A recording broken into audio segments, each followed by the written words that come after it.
Assalamualaikum warahmatullahi wabarakatuh. Baik, berjumpa kembali dengan saya Alvin Arifin dalam mata kuliah Human Resource Management pada bab yang akan kita bahas yaitu perencanaan sumber daya manusia atau Human Resource Planning. Di sini perencanaan sumber daya manusia. Oke. Nah, apa yang dimaksud dengan perencanaan sumber daya manusia? Nah, perencanaan sumber daya manusia adalah proses sistematis untuk meramalkan permintaan atau demand dan penawaran atau supply sumber daya manusia di masa depan. Jadi perlu dititik beratkan yaitu ada permintaan ya, ada demand dan penawaran di sini adalah supply. Nah, yang akan diramalkan untuk masa depan ya, atau forecast ya, peramalan masa depan. Tujuannya adalah menentukan jumlah sumber daya manusia beserta karakteristiknya masing-masing, dari usia, kemudian pendidikan, keahlian, sifat dan lain sebagainya. Jadi job spesifikasinya itu ditentukan ya, yang dibutuhkan organisasi untuk mencapai tujuan strategik, operasional dan fungsionalnya. Nah, di sini. Oke. Next, perencanaan sumber daya manusia atau Human Resource Planning juga merupakan proses sistematis untuk mencocokkan pasokan karyawan internal dan eksternal dengan lowongan-lowongan jabatan yang diperkirakan muncul organisasi sepanjang periode waktu tertentu. Itu menurut pendapat Mondi ya di sini. Jadi harus sistematis ya, antara karyawan yang dibutuhkan dengan lowongan yang ada itu harus balance, harus sama. Ada dua komponen di sini, adalah peramalan kebutuhan atau requirement forecast ya, ada peramalan ketersediaan atau availability forecast ya. Jadi ada kebutuhan dan ketersediaan itu harus balance ya, balance atau sama atau seimbang, Oke. Next, mengapa perencanaan sumber daya manusia sangat diperlukan? Nah, yang pertama ada perubahan yang cepat. Yang kedua ada ketidakpastian mengenai kondisi bisnis. Ada peningkatan biaya-biaya, perubahan cepat dari teknologi seperti yang kita alami ya, dari era industri 4.0 itu sudah perubahan yang sangat cepat dari teknologi. Kemudian ada tenaga kerja terlatih semakin terbatas ya. Kemudian ada cepatnya perubahan peraturan pemerintah dan meningkatnya globalisasi industri. Nah, itu untuk menghadapi globalisasi juga diimbangi dengan digitalisasi. Ya, harus balance juga ini. Oke. Kemudian fungsi-fungsi perencanaan sumber daya manusia. Yang pertama, perencanaan organisasi pekerjaan dan manusia. Di sini ada strategi MSDM dan ada perencanaan MSDM ya. Harus ada perencanaan, juga ada disesuaikan dengan strateginya. Strategi itu mengikuti dari perencanaan. Objek sumber daya manusia yang diinginkan itu harus disesuaikan ya, dengan kebutuhan organisasi. Kemudian ada yang kedua, ada pengadaan sumber daya manusia. Nah, di sini ada rekrutmen di situ. Rekrutmen. Kemudian ada membangun performance individu dan organisasi. Jadi tetap outputnya itu harus adanya kinerja organisasi. Nah, bisa diukur di situ nanti, ada pengukuran kinerja atau pengukuran prestasi kerja di situ. Kemudian ada prinsip perencanaan sumber daya manusia. Yang pertama, prinsip pengintegrasian perencanaan sumber daya manusia dengan strategi divisi lainnya. Jadi harus sama ya, harus berintegrasi antara divisi-divisi di setiap organisasi. Kemudian ada manajemen senior, harus memberikan kepemimpinan yang menekankan pentingnya pengembangan perusahaan dengan melibatkan seluruh divisi. Jadi di setiap organisasi harus berjalan beriringan ya, harus sama. Setiap divisi itu harus sama-sama menopang organisasi.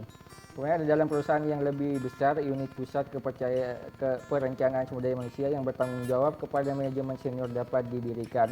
Jadi harus ada penanggung jawab di sini. Kemudian ada jangka waktu perencanaan perlu didefinisikan. Jadi forecast atau peramalan itu awalnya itu direncanakan dulu.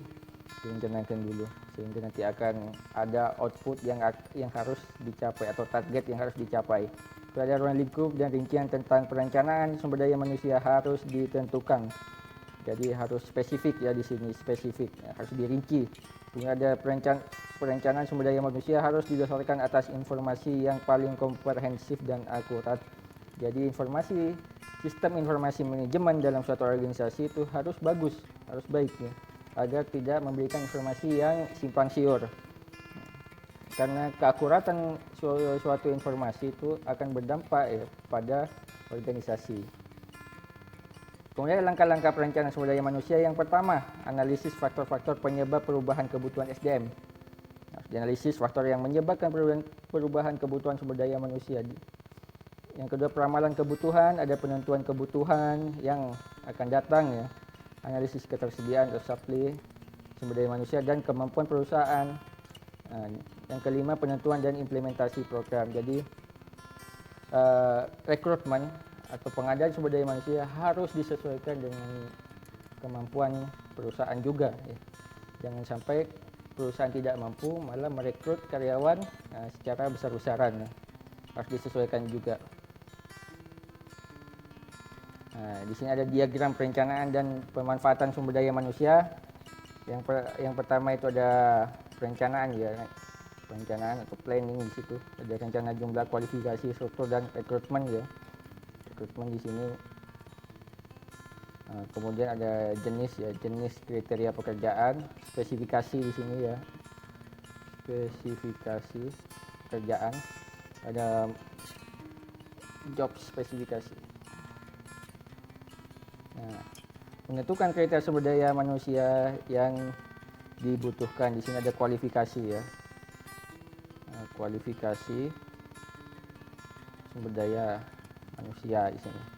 Kemudian dibentuklah struktur organisasi, kemudian berlanjut ke operasional ya, operasional suatu organisasi. Oke, next. Analisis tenaga kerja untuk perencanaan sumber daya manusia. Langkah-langkahnya, yang pertama jumlah tenaga kerja, ada komposisi, ada kualitas ya. Jadi harus diseimbangkan, ada jumlah misalnya per divisi itu, divisi A contohnya, divisi B atau divisi C, berapa yang dibutuhkan, misalnya A butuhkan 10, B 10, C 10, ditentukan komposisinya, berarti total kebutuhan tenaga kerja 30 orang. Jadi ditentukan dulu divisi A membutuhkan 10, divisi B membutuhkan 10, C 10. Jadi total jumlah tenaga kerja yang dibutuhkan berarti 30 orang ya. Dan juga dilihat spesifikasi sumber daya manusia yang akan direkrut ya, disesuaikan dengan kebutuhan divisi-divisi tersebut ya, harus disesuaikan agar sumber daya manusia itu memiliki kualitasnya harus ditentukan, spesifikasinya ditentukan agar sesuai dengan pekerjaan yang dibutuhkan. Tujuan perencanaan sumber daya manusia, yang pertama memperbaiki pemanfaatan sumber daya manusia, yang kedua menyesuaikan aktivitas sumber daya manusia dan kebutuhan di masa depan secara efisien. Ketiga, meningkatkan efisiensi dalam menarik pegawai baru. Keempat, melengkapi informasi sumber daya manusia yang dapat membantu kegiatan sumber daya manusia dan unit organisasi lain. Jadi harus bersinergi antar divisi. Makanya ada rotasi nanti kan. Itu untuk efisiensi ya sebenarnya ya, agar tidak merekrut kembali, karena efisiensi di sini adalah agar hemat ya, tidak membuang biaya yang banyak. Jadi pentingnya efisiensi ya. Oke. Efisiensi dan efisien. Next, karakteristik sumber daya manusia yang kompetitif. Yang pertama, memiliki kemampuan menjaring, mengolah dan memanfaatkan informasi dalam mencari peluang bisnis yang menguntungkan. Jadi di sini sumber daya manusia atau karyawan nanti dilibatkan pasti untuk mencari peluang bisnis ya. Kemudian ada memiliki kemampuan merespons secara cepat Jadi ada refleks ya di situ. Apabila ada suatu masalah dalam bisnis itu bisa merespon secara cepat. Ataupun ada peluang bisnis baru dapat merespon secara tepat. Yang ketiga, mampu menghindari atau memperkecil risiko dalam melaksanakan keputusan. Jadi sebaik-baiknya organisasi itu yang meminimalisir resiko ya di situ. Risiko bisnis khususnya. Kemudian mampu mengendalikan cost benefit ratio yang menguntungkan. Jadi harus biaya-biayanya itu dapat dikendalikan agar laba yang diterima lebih banyak ya situ. Kemudian ada tantangan perencanaan sumber daya manusia saat ini dan masa depan. Yang pertama, reorganisasi perusahaan. Reorganisasi perusahaan misalnya ada penambahan karyawan, kemudian ada pemindahan kepemilikan misalnya, atau rotasi jabatan, itu perlu reorganisasi ya perusahaan ya. Ada kompetisi global atau di sini ada internasional joint venture ya. Jadi kompetisi global memasuki era pasar bebas itu, kompetisi global itu sangat ketat di situ. Makanya bagaimana organisasi dapat menghadapi itu semua. Kemudian ada 3, pertumbuhan semakin lambat. Kemudian ada peningkatan keragaman di tempat kerja dengan karakteristik banyaknya karyawan ya, dengan karakteristik yang berbeda-beda. Kemudian ada ekspektasi karyawan di sini. Kemudian ada organisasi sebagai alat mencapai tujuan masyarakat. Jadi harus ada benefit untuk masyarakat. Masyarakat juga butuh benefit di sini ya. Harus ada benefitnya untuk masyarakat. Oke, terima kasih atas atensinya dan kita lanjutkan diskusinya di kelas. Assalamualaikum warahmatullahi wabarakatuh.